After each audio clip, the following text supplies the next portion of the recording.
자, 박병석 국회의장의 중재안을 두고 여야가 합의를 하면서 그간 뜨겁게 달아올랐던 검수완박 법안의 통과가 일단은 잠시 멈춤된 것 같습니다. 그러나 검수완박이 검수덜박이 된 것뿐 기대에 차지 않는다는 반응이 많은데요. 야합을 했다는 비판도 나오고 있는 듯해요. 뭐 이런 비판은 당연히 받아야 마땅하겠죠. 고위공직자 수사권을 빼버린 것도 있고 어쨌든 검수완박 법안 자체를 반대하는 우리의 입장에선 검수덜박도 말이 안 되는 것이긴 마찬가지입니다. 근데 또 다른 면에서 보면 저 180석 저걸린 개떼 같은 떼굴수의 물리적 힘을 막을 방법이 이것 말고는 없었다는 것도 여러분은 아셔야 될 것 같습니다. 저들이 마음먹고 달려들면 쪽수가 딸리는 우리로서는 속수무책으로 당할 수밖에 없는 게 사실이거든. 지금까지 그래 왔고요. 저조차 지금의 중재안은 마음에 들지 않지만 최악의 상황만은 일단 잠시나마 막은 것 같아서 한시름 정도만 놓도록 하겠습니다. 자, 여러분, 전 여야의 이 합의가 말이죠. 합의한 내용은 둘째치고 이 합의안에 양당이 서명을 함으로 인해서 양당에 적지 않은 도움을 준 것이라고 생각하고 있습니다. 제 얘기를 잠시만 들어주세요. 먼저 민주당은 그간 강성 의원들의 불도저식, 눈 가리고 귀 닫고 닥치고 강행 퍼포먼스를 이 중재안 협의로 인해 저지할 수 있었던 것, 이 의미가 굉장히 크다고 할 수 있겠습니다. 민주당의 중진 의원들조차 이들의 폭주를 막을 수가 없었는데 민영배 고이탈당 봐봐. 수단 방법을 가리지를 않잖아. 본인들 스스로도 멈출 수 없었던, 그래서 점점 비호감으로 전락하고 있던 통제불능의 이 폭주 기관차를 국힘이 중재안에 합의를 함으로써 약간이나마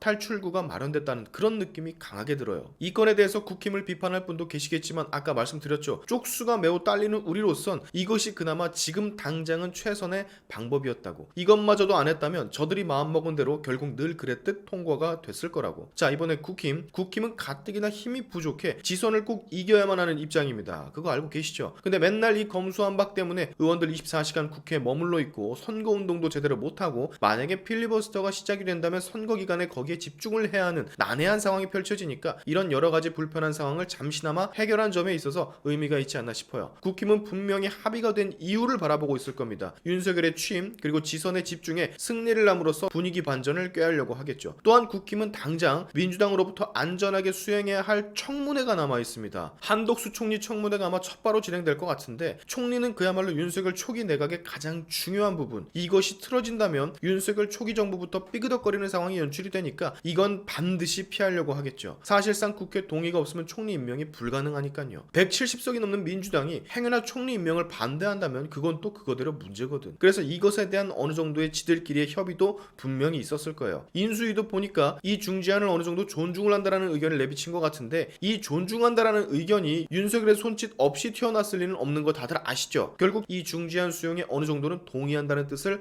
내비쳤다는 겁니다. 왜? 지금으로선 아무리 차기 대통령이라고 할지라도 저 거대 민주당 앞에선 어찌할 도리가 없으니까. 그리고 당장 국힘도 민주당의 협조를 받아 얻어야 하는 게 있으니까. 그나마 저렇게 합의를 함으로써 취임을 하기까지의 시간을 벌고 지선에 집중해 승리를 한다면 민주당의 힘은 서서히 약해질 테니까 아마 그것을 바라보고 있을 겁니다. 자, 협의안에 분노하는 여러분들 일단은 지켜보자고요. 열불이 터지고 짜증나지만 일단은 지켜보는 수밖에 우리는 방법이 없습니다. 모두가 전멸당할 뻔했던 걸 일부는 살렸다라는 그런 느낌으로다가, 제 말이 무슨 말인지 다들 아시죠? 우리는 이제 지선에 집중합시다. 저 떼굴수 믿고 저걸링처럼 달려드는 180석 언제까지 계속 볼 순 없잖아요. 지금 우리가 당하는 이런 말도 안 되는 꼴을 계속 보지 않으실 거면 이번 지선 꼭 이겨야 한다는 거 다들 아시리라 믿습니다. 제가 말했죠. 민주당은 어차피 서서히 분열합니다. 오늘의 샤인튜브 여기까지 하겠습니다. 여러분의 영상 공유는 세상을 밝히는 힘이 되니까 꼭 공유 부탁드리면서 다음에 봅시다.